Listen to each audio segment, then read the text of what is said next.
안녕하십니까, 반갑습니다. 오늘 봉도사 세미나에서는 여러분들에게 중요한 정보를 좀 말씀드리고 싶습니다. 우리 이재명 대통령님께서 당선이 되셨는데 대한민국 국민이라면 누구라도 앞으로 부동산 정책이라든지 우리 부동산 방향이 어떻게 갈 것인가에 대해서 궁금하실 것 같은데 이재명 대통령님의 부동산 방향 정책은 어떻고 그 기조에 따라서 앞으로 부동산 전망은 어떻게 될 건지 한번 분석을 해봤는데요. 중요한 건 우리가 앞에 정권들을 봐야 될 부분이 있다는 거죠. 앞에 선 사례를 보고 현재 시점을 본다면 우리가 예상도 좀 해볼 수 있지 않겠느냐 라고 보면 예전 정권들을 좀 살펴보면 가장 대두되는 게 규제하고 공급량을 가지고 가격 조정을 했다라는 겁니다. 이 규제가 강화되면 강화될수록 정책적으로나 정부에서는 가격을 잡겠다고 했지만 실질적으로는 국민의 생각은 반대로 움직였다는 거죠. 왜 그러냐면 아주 단순합니다. 내가 이번 규제를 통해서 못 들어가게 된다면 다시는 그런 기회가 오지 않을 수밖에 없겠다. 그렇기 때문에 지금 규제가 강화된다면 내가 지금 진입을 해야 된다 라는 그런 역설 때문에 규제를 강화시킨 부분에 강해서는 항상 가격이 폭등하는 것을 좀 볼 수가 있습니다. 이 규제와 공급 정책, 그거에 따른 앞으로 2025년 새로운 정권의 부동산 방향은 어디로 흘러갈 것인지 한번 분석해 보도록 하겠습니다. 우리 이재명 대통령께서 이런 말씀을 하셨죠. 부동산은 손 안 대겠다. 그 얘기는 뭔가요? 방관하겠다? 놔두겠다? 그게 아닙니다. 부동산 손을 안 대겠다라는 얘기는 핵심적으로 이런 얘기죠. 부동산을 자율경제시장, 시장의 원리에 따라서 그 가격이 결정되고 시장 논리에 따라가겠다 이런 말씀으로 좀 들려지는데요. 정책을 좀 살펴보니까 이렇습니다. 첫 번째로는 공급을 확대하겠다. 재개발과 재건축 그리고 유휴부지를 활용해서 민간주택 공급을 활성화시키겠다. 두 번째로는 증세 기준을 완화하겠다.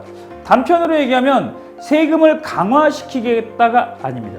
증세를 완화시키겠다. 올라가는 세금을 낮춰주겠다가 아니고 올라가는 세율을 멈춰주겠다. 그로 인해서 반사이익은 무엇이냐? 내가 내야 될 세금이 원래 이만큼이면 원래 내던 세금, 작년과 지금 동일한 세금을 낼 수 있는 구간을 만들어주겠다. 세 번째로는 지방 양극화, 국토 균형 발전을 이루겠다라고 했는데요. 우리 대통령실이 세종시로 이전할 것 같습니다. 아직 확정은 되어 있지 않지만 누가 다 보더라도 앞으로 대통령실은 세종시로 가게 된다는 건데 이 세종시로 감으로 인해서 5대 광역도시가 활발하게 좀 거래량이 좀 늘어날 것 같습니다. 근데 여기에도 숨어있는 단점들이 있다는 거죠. 우리가 그거를 좀 면밀히 살펴볼 필요가 있습니다. 부동산 정책의 방향은 총 4가지로 나눠져 있는데요. 규제 완화, 공급 확대, 세제 정책, 청년 지원 이렇게 4가지 사업이라고 볼 수 있습니다. 규제 완화 같은 경우는 우리가 재개발 재건축을 빼놓을 수가 없는데 재개발 재건축은 우리 도시정비법에 보면 총 10단계 구간으로 나눠져 있습니다. 근데 이 기간마다 많게는 1.6년, 작게는 1년 정도의 시간이 소요되는데 이 10단계 구간에서 단 3개월씩만 줄이게 되면 10단계 전체적으로 3년 정도가 줄어드는 효과를 볼 수가 있어요. 그렇기 때문에 실질적인 공급을 늘릴 수가 있다. 다만 여기서 숨어 있는 건 재개발, 재건축 지역이라고 해서 모두가 돈이 된다는 건 아닙니다. 자, 두 번째, 공급을 확대하겠다. 100만 호 및 4기 신도시를 예상을 했는데 제가 앞에 브리핑에서는 4기 신도시를 언급하지 않았습니다. 왜 그러냐면 지금 요거는 우리 이재명 대통령님께서 공약으로 내세우긴 했지만 기조적으로 봤을 때는 좀 어려운 부분이라고 봐요. 왜냐하면 현재 3기 신도시도 현재 착공되고 있는 부분들이 굉장히 미비하고 또한 현재 3기 신도시 자체도 계획보다는 좀 일정이 밀어나고 있기 때문에 앞으로 한 2, 3년 후 정도에는 예정안이 나오지 않겠느냐라고 보고 있습니다. 그리고 세 번째는 세제 정책인데 이 세제 정책 같은 경우는 이 부동산세, 우리 대한민국 국민들이 생각할 때는 무주택자와 다주택자가 있는데 과연 주택을 구입하는 수요층은 누구시냐? 실제로 보면 무주택보다 다주택자가 주택을 구입하는 비율이 훨씬 더 높습니다. 그러면 공급량을 늘렸다고 하면 이거에 대한 변환점을 가지려고 한다. 그렇다면 다주택자 분들이 실질적으로 움직여줘야 되는데 그분들한테 가장 무거운 게 세금이죠. 이 세금을 완화시켜 줌으로 인해서 다주택자분들이 선택할 수 있는 그런 구간을 만들어낼 것이다라고 보여지고요.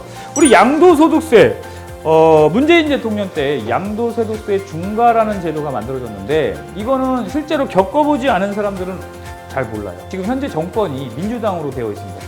이 민주당에서 만들어진 정권이긴 한데 지금 현재 유보 상태죠. 내년까지 양도소득세를 일시적 완화 정책을 하고 있는데 문제는 이걸 완화 가지고는 어렵다. 앞으로 이 세제 정책을 없애거나 아니면 새로운 개편안을 내놓지 않는다면 양도세를 줄이기는 어려울 것이다. 근데 이 문제를 해결해야지만 다주택자분들이 움직인다는 사실입니다. 그리고 청년 지원 사업을 활성화시키겠다. 신혼부부 특공이라든지 신혼부부에 대한 지원 확대들은 많은 얘기가 나왔는데 이제는 좀 현실화된 만 19세 이상부터 만 39세 이하 청년들이 실질적으로 주거의 사다리를 놓고 싶어 합니다. 하지만 이분들의 현재 소득으로는 아파트를 살 수 있는 여력은 안 돼요. 그러면 정부가 그걸 조금 개입을 한다면 건설사도 살릴 수 있고 청년도 살릴 수 있는 그런 주택 공급량을 늘릴 수 있을 것이다 라고 보여집니다. 자, 핵심 포인트를 좀 짚어봤습니다. 일단 세제 혜택은 종합부동산세 완화, 그 양도세 조정이고요. 공급 확대, 가장 중요한 얘기입니다. 예전에 우리 김현미 국토부 장관이 이런 얘기를 해서 볼매를 맞았었는데 공급이라는 것은 빵을 찍어내는 것처럼 단순하게 찍어낼 수 있는 논리가 되질 않는다는 거죠. 다만 이 4기 신도시는 아직은 조기적인 부분이고 3기 신도시가 어느 정도 윤곽을 잡았을 때 4기 신도시를 발표하지 않겠느냐. 그로 인해서 주택 공급량이 증가가 되면서 수요층을 좀 확산시킬 수 있을 것으로 보여집니다. 규제의 완화, 재개발, 재건축, 그리고 정비 사업의 활성화로 인해서 갈아타기 수요들, 내가 현재 1기 신도시에 살고 계신 분들은 주목해야 될 부분입니다. 청년 지원 사업, 신혼부부는 그전에도 많은 정책들이 있었는데 청년 전용 주택을 공급함으로 인해서 청년들이 조금 더 수월하게 주택을 소유할 수 있는 징검다리, 사다리를 놓을 수 있는 구간을 좀 만들어 주겠다. 저희 세미나에 오시면 좀 더 자세한 얘기를 제가 좀 들려드리도록 할 거고 오늘 제가 준비한 내용은 여기까지입니다. 감사합니다.